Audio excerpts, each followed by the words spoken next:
이 시간에는 7년 대환란에 관해서 살펴보도록 하겠습니다.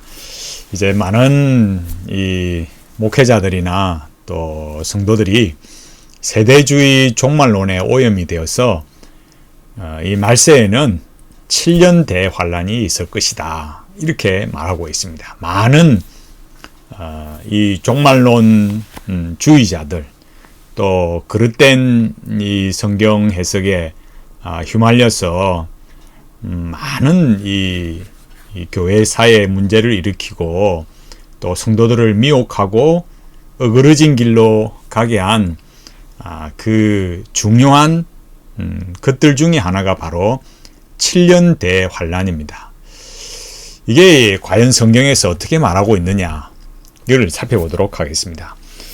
이 7년 대환란이라는 이 숫자는 다니엘서 7장 25절, 또 27절, 또 12장 7절, 또 12장 11절, 12절에 근거해서 말하고 있습니다. 여기에 보면 이렇게 말하죠. 제가 읽어보겠습니다. 그가 장차 많은 사람들과 더불어 한 이레 동안에 언약을 굳게 맺고 그가 그 이레의 절반의 제사와 예물을 금지할 것이며 포악하여 가증한 것이 날개를 의지하여 설 것이며 또 이미 정한 종말까지 진노가 황폐하게 하는 자에게 쏟아지리라 하였느니라 하니라. 아멘. 이렇게 말했습니다. 그래서 여기에 나오는 이 이레를 가지고 이제 7년이다, 7년 환란의 개념을 말하고 있습니다.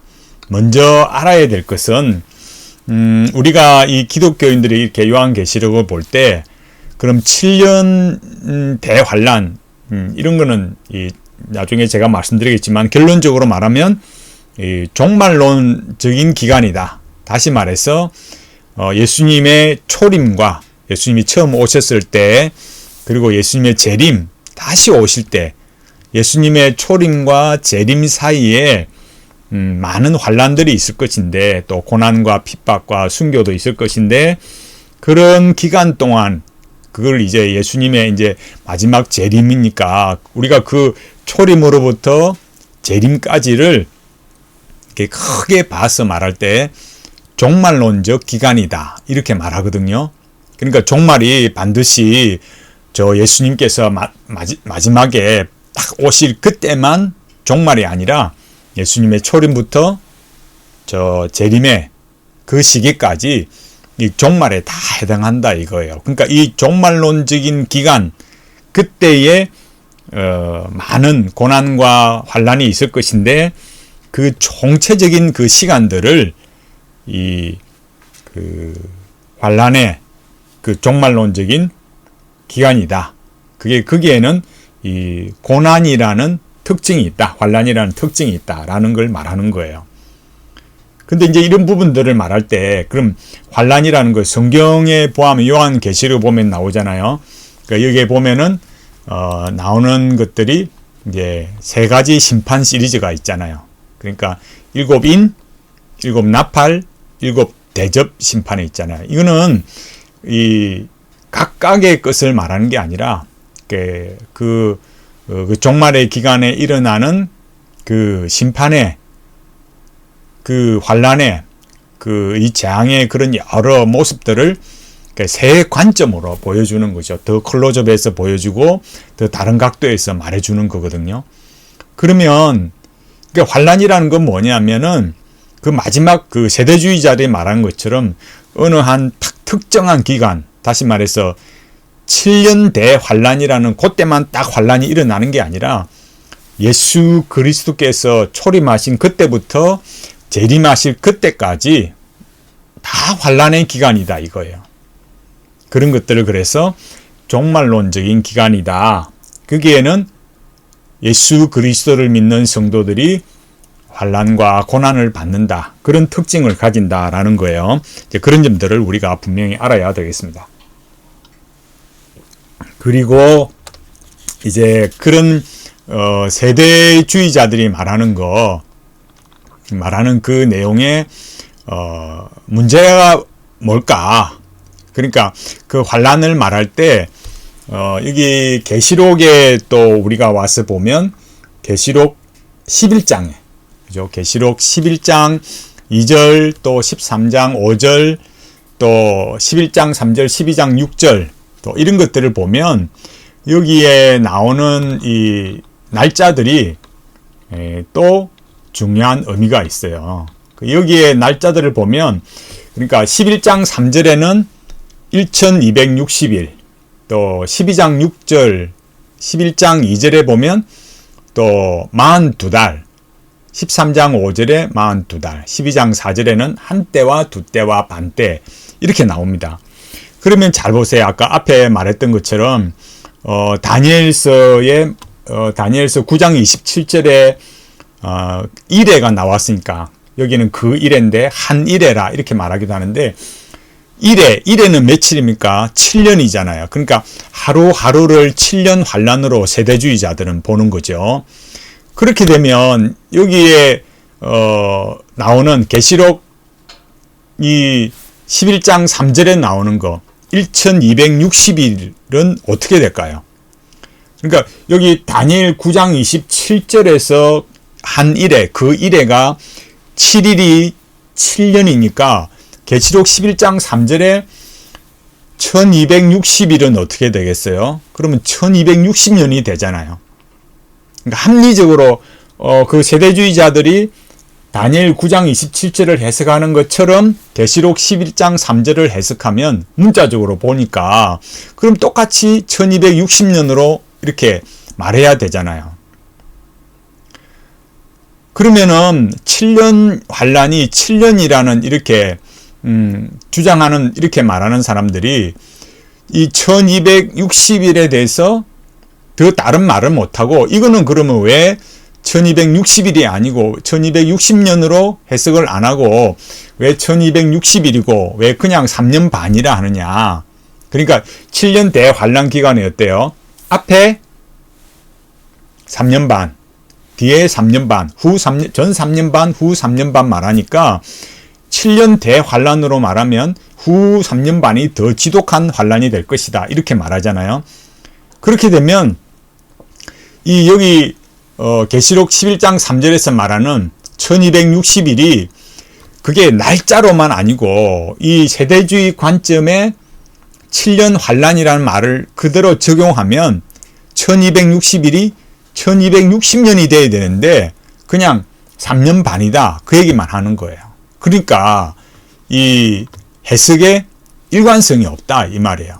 물론 이 7년 환란을 말한다고 해서 모두가 세대주의자라는 건 아니에요.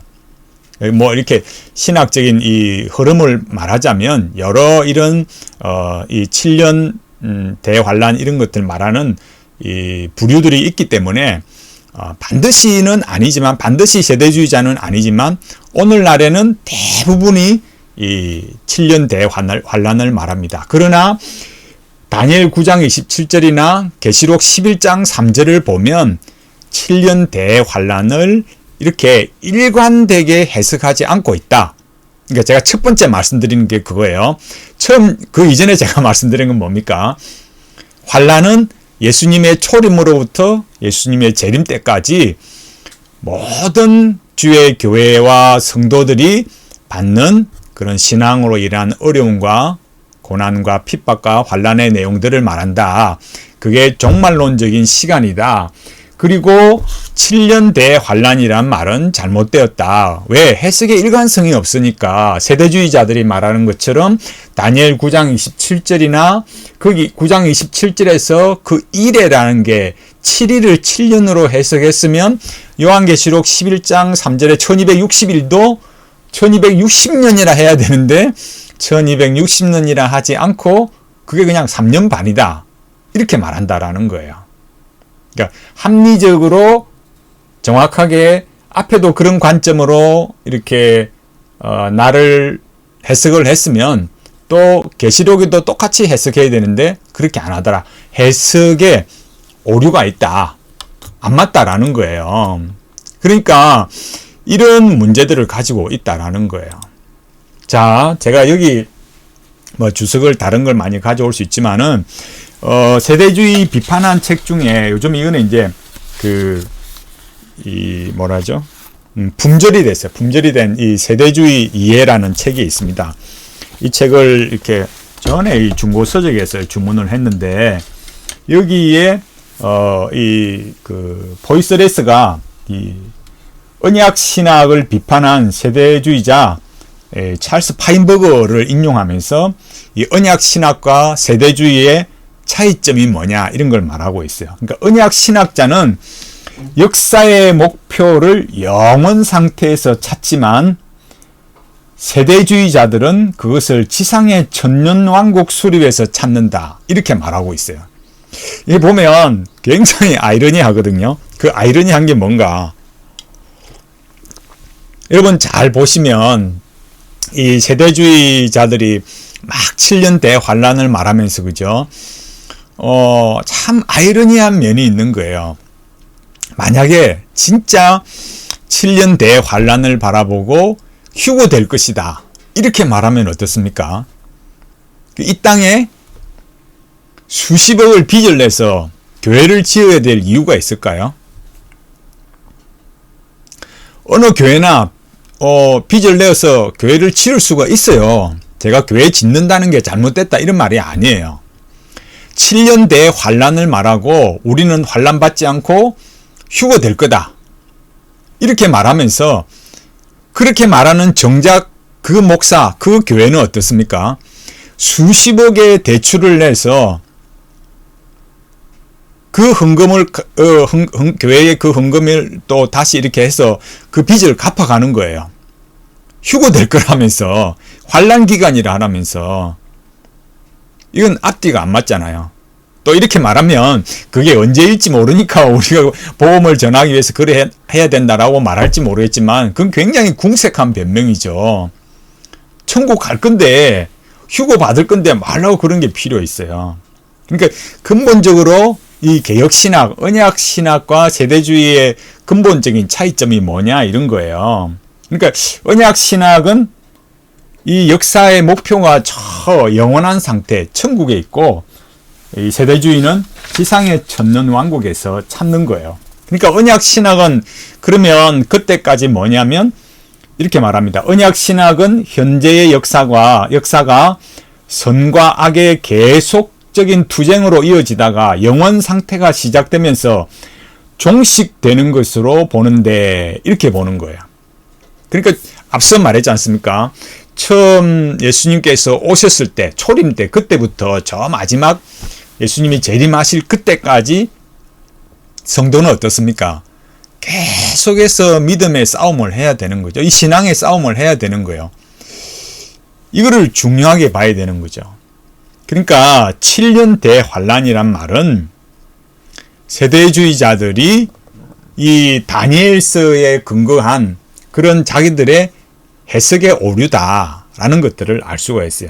제가 여기 주석에 이 포이스레스의 책 말고 제가 두 가지를 가져왔는데, 먼저 여러분 잘 알고 있는 이필찬 교수의 내가 속해오리라, 이 책을 보겠습니다. 여기 보면 479페이지에 보면 이렇게 말하고 있습니다.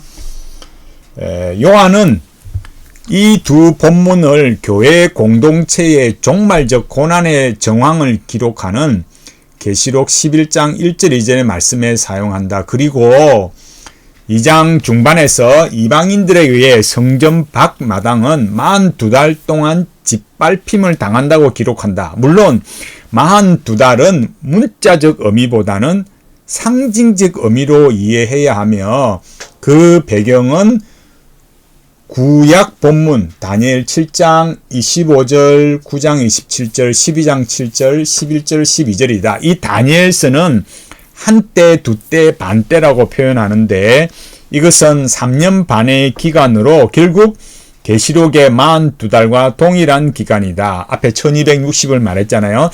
다니엘서에서 이 기간은 바로 종말적 기간이다. 이 기간이 지나고 나면 종말이 도래한다. 그러므로 이 기간은 종말적 징조가 충만한 때로서 종말적 특징을 의미한다. 이렇게 말했어요.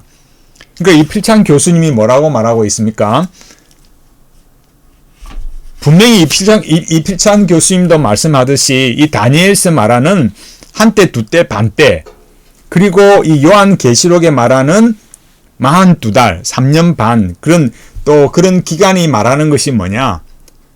그런 기간이 딱 끝나면은 종말이 오는 거예요. 그러니까 전체를 이렇게 다를 이 종말론적 징조가 많이 있지만은 그건 7년 대환란 이런 게 아니라는 거예요. 그 뒷페이지 487페이지에서 480페이지에서 이렇게 말합니다.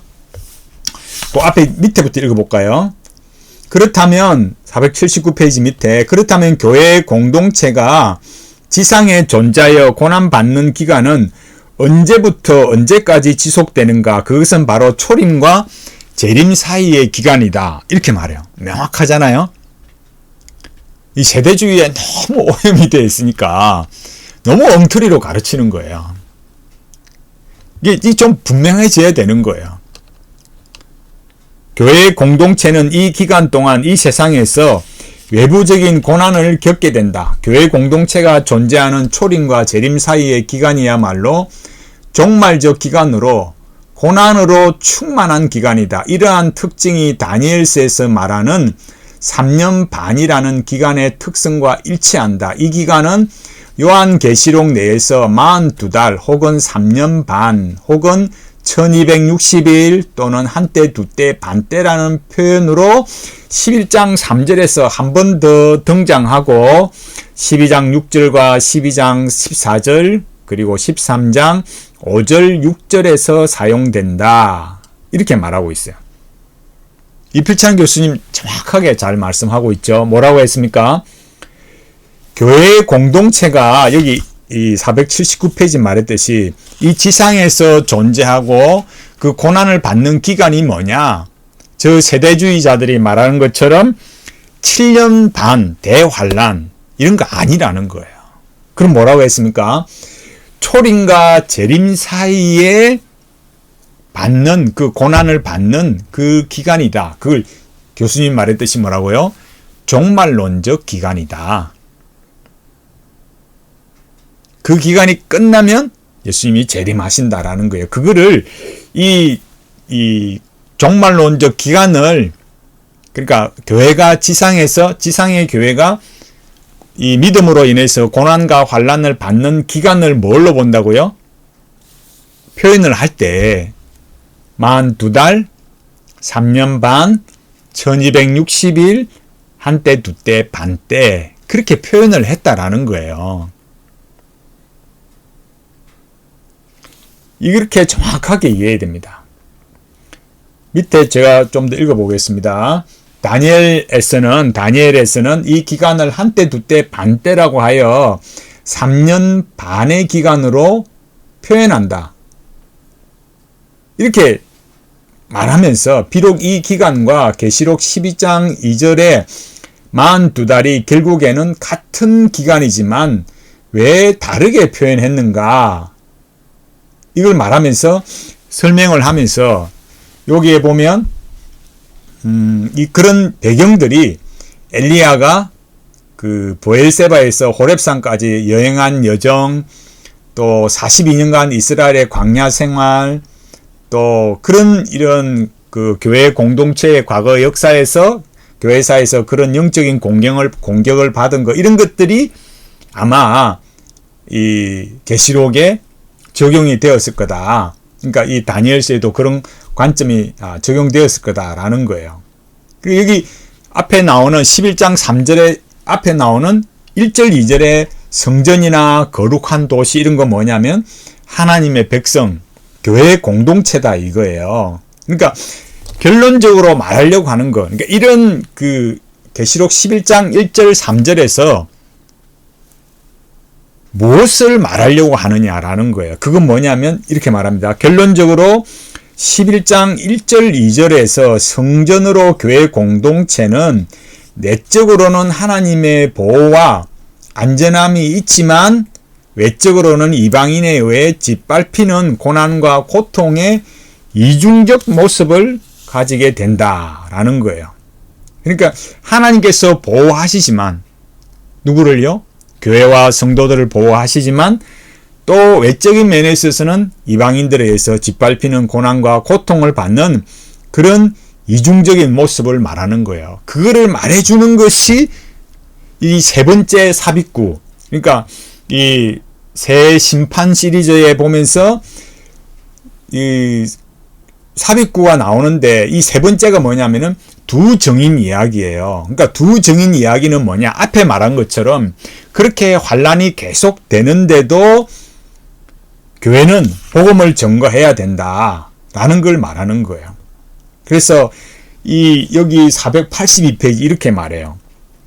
두 증인의 예언 사역은, 여기 예언 사역이라는 것은 뭐 앞에 다음에 무슨 일이 일어날 것이 이런 게 아니라 복음 사역을 말해요. 복음을 전거하는데 초림부터 재림 사이에 주어지는 그런 사역이다라는 거예요. 그 앞에 보면은 두 증인이 굵은 베옷을 입었다 이렇게 말해요.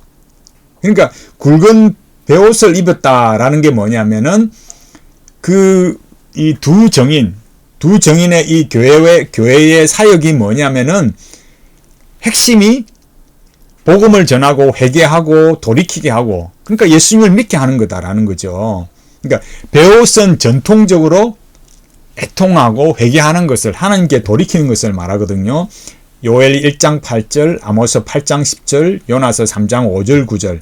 그리고 이 두 증인의 예언 사역의 기간이 1260일.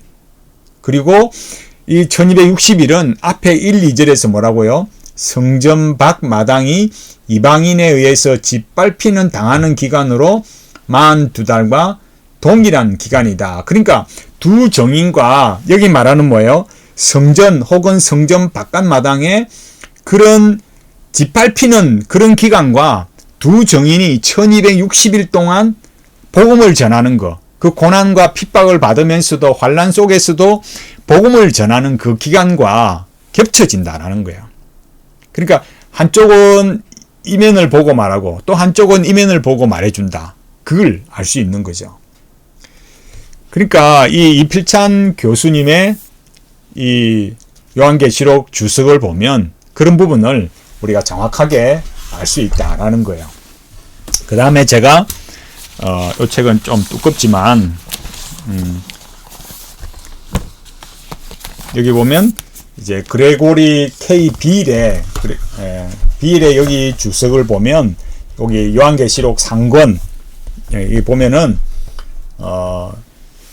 930페이지 이렇게 나옵니다.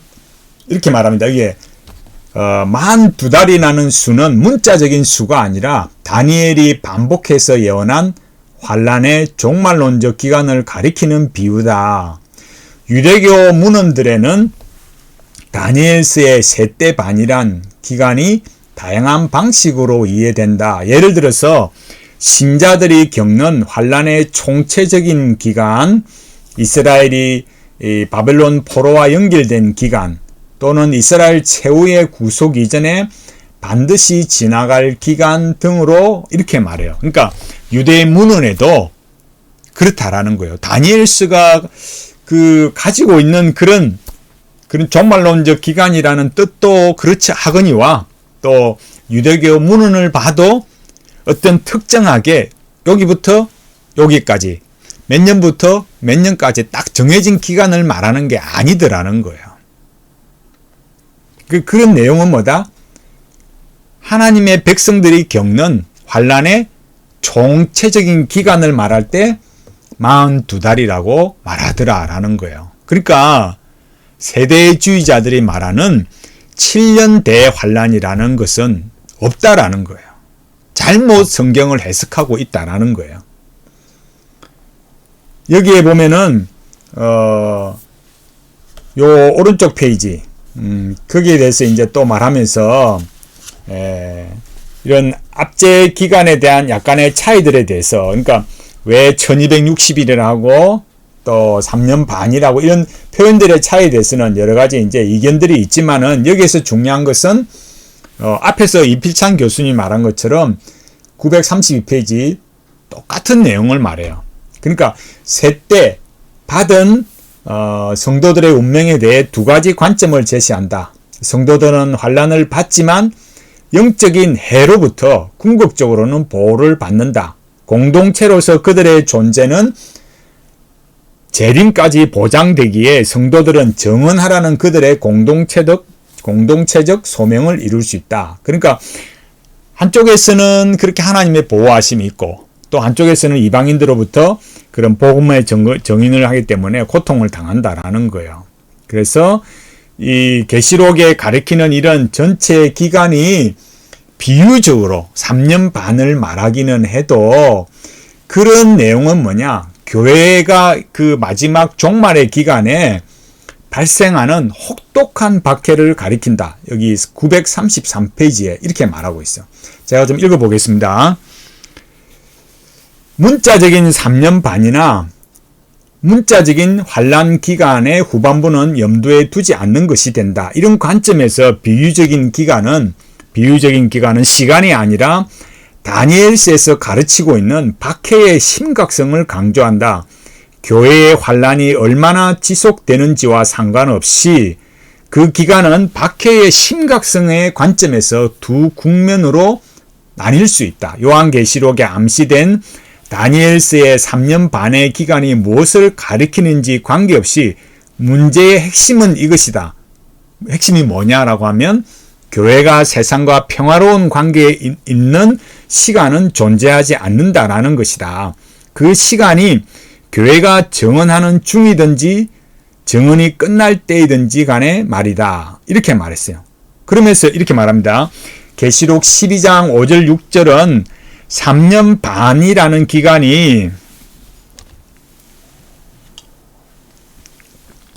3년 반이라는 기간이 그리스도의 부활 때 시작되었으며 그의 재림 때 절정에 도달할 것을 보여준다. 이렇게 말했어요.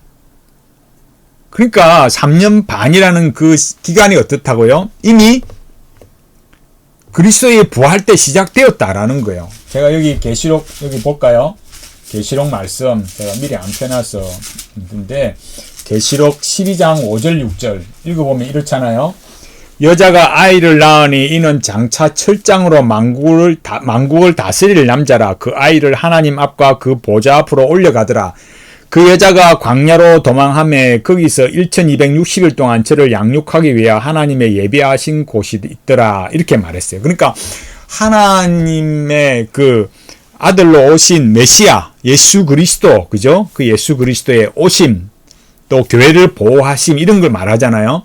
그런데 여기 뭐라 했느냐? 이 비일이 말하기를 이 3년 반이라는 기간은 결국 그리스도의 부활 때 시작되었고 그 재림 때 절정에 도달할 것이다. 그러니까 이 부활 때라고 이렇게 말한 건 뭐겠습니까? 예수님의 초림 때부터 그 재림 때까지 그 종말론적 기간을 말하는 거예요. 그 다음에 이렇게 말합니다. 비일이 11장 2절은 거룩한 성이 짓밟힐 기간을 시사한다. 8절은 이러한 짓밟힘이 예루살렘에서 주님이 십자가에 못 박히신 때에 시작했다고 한다. 그래서 3년 반이다. 특히 교회가 짓밟힘으로 박해받는 궁극적 근거는 그리스도의 죽으심이다. 그래서 이 기간은 그리스도의 부활 때 시작되었으며 그의 재림 때 절정에 도달할 것이다. 914페이지 3년 반이라는 기간이 교회의 정거를 대표하기 위해 선택된 또 다른 이유는 그리스도의 사역이 그 정도 지속되었다는 데 있다.